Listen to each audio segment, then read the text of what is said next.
This is Business Anonymous.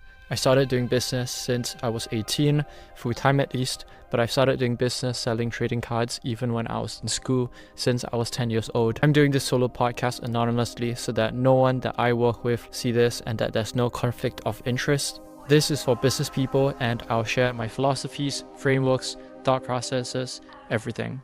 This is how I got cheated $10,000 by an employee when I was 23. This happened to me about a year and a half ago. I would say around the second half of 2024.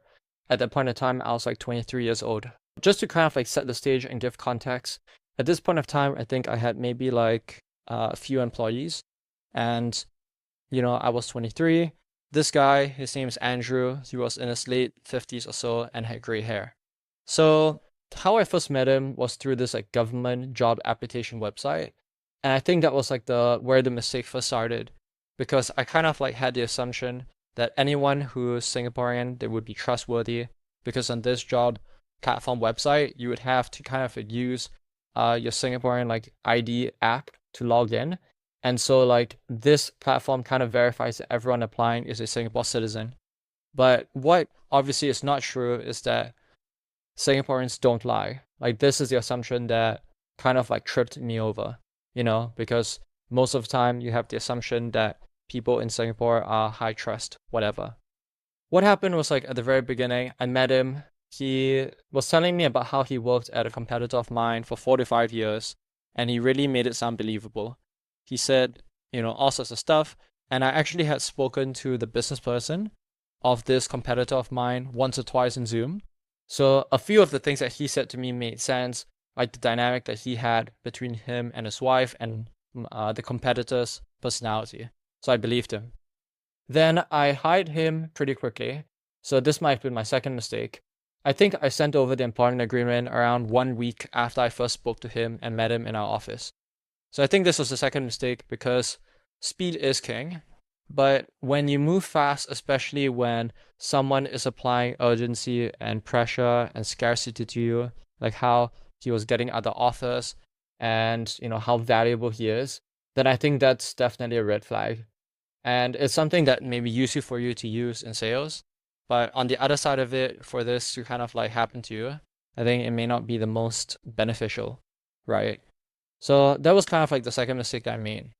The third thing was like after he joined the team, and I was kind of like, I had training sessions with him where I would share with him sales frameworks, scripts, processes, and I realized that he didn't know how to do a government grant application that is quite common in our industry in Singapore. And this is something that, let alone 5 years, you would probably be taught this in the first 5 weeks if you worked in a company like ours, So this was a red flag for me. And when I pressed him on it, he said that he basically had an assistant at a previous firm. He also had like this admin girl who would basically come over when he had a client who wanted to sign up and would help do the application for approval. So I kind of like bought that from him as well. So that was the third mistake that I made, or the third red flag at least that I didn't catch. So the fourth mistake I made was that back then we didn't have an outbound team, so we had 0 setters, and we would basically go to business events and go around and kind of do code stall to stall approaches, where these people, they would be pitching to other people like us, their business ideas and their companies, but we would basically like listen to them and do a reverse pitch and pitch to them our web dev and SEO services. This was a mistake because when I followed him to 1 or 2 or 3 of these business events, he seems very comfortable speaking to strangers and giving out his name card and setting appointments for himself. So I assumed, just by seeing how well he was able to set meetings, that I assumed ability to set meetings equals to ability to close a sale, which is not true for anyone listening. So that was my fourth mistake. Now, my fifth mistake was that it sounds so silly, but at that point of time, around September of 2024, I decided after hiring him that I was going to go to Europe for a 1-month vacation and break. So it sounds stupid and silly and doesn't make sense, but the way I saw it, I was like, I want to give someone experienced the freedom to run. I don't want to like micromanage him, and I want to let him do his thing.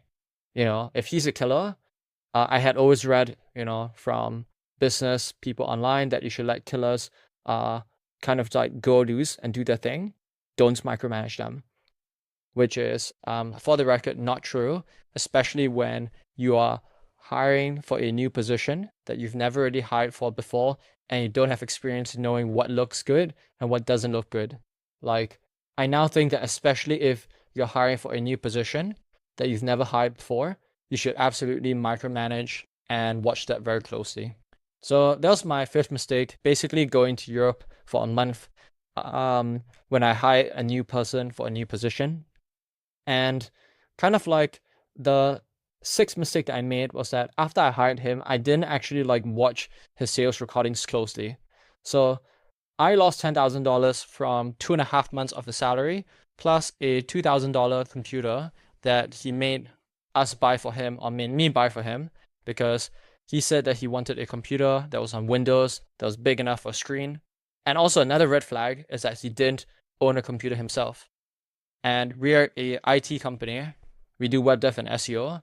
So how can a sales rep who's worked in other IT companies not own a laptop? Like, God knows. And he said that his previous company gave him the laptop, and I kind of bought that.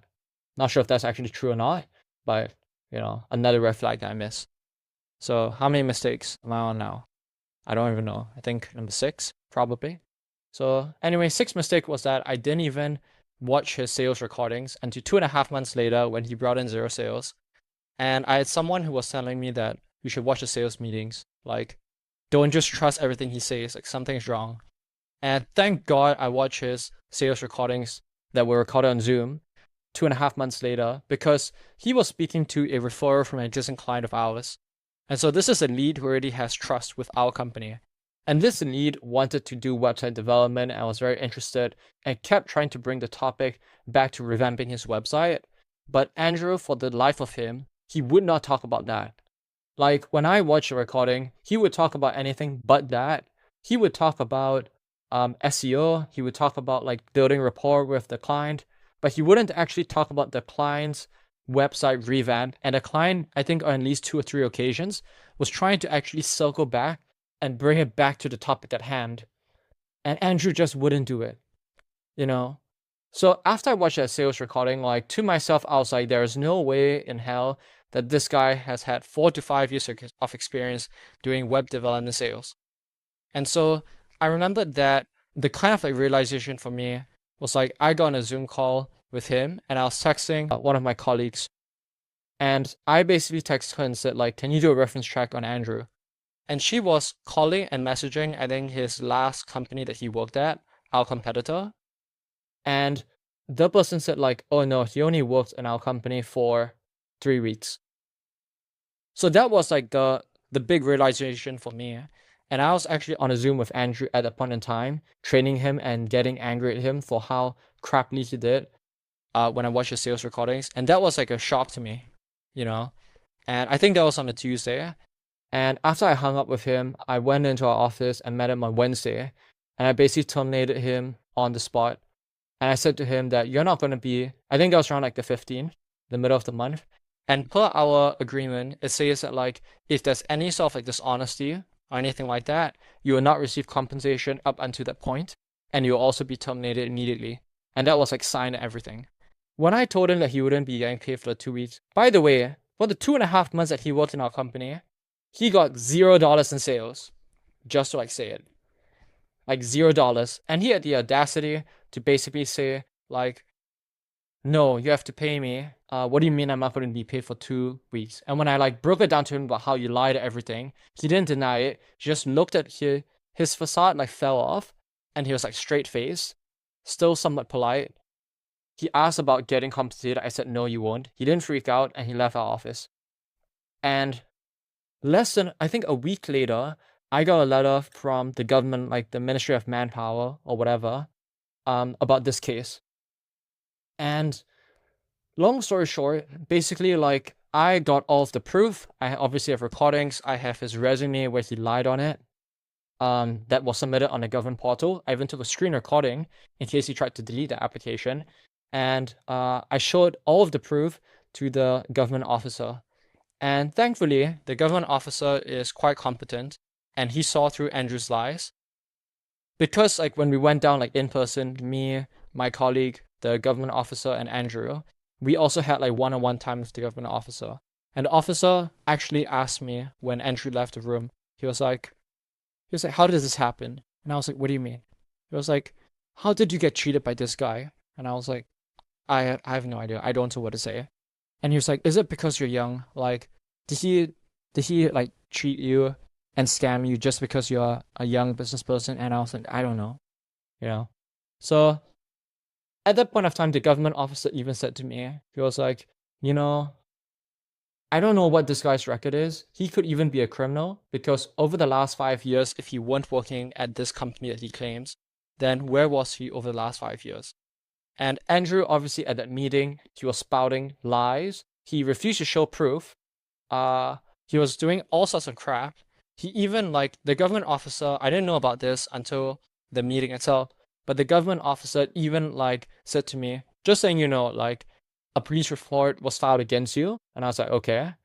And he reached over to the table, Andrew sat at the table, and he took the piece of paper and he's like, so let me show you the report. And Andrew actually, like, took his hand out and slammed the paper on the table, and he was like, no, I don't want him to see it.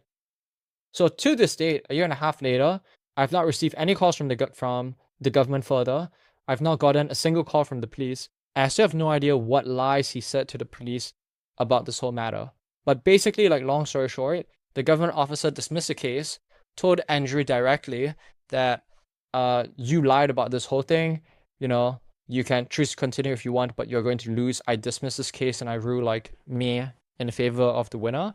And then 1 to 2 weeks later, I also got a something in my mail, like a letter, saying that basically the case got dismissed.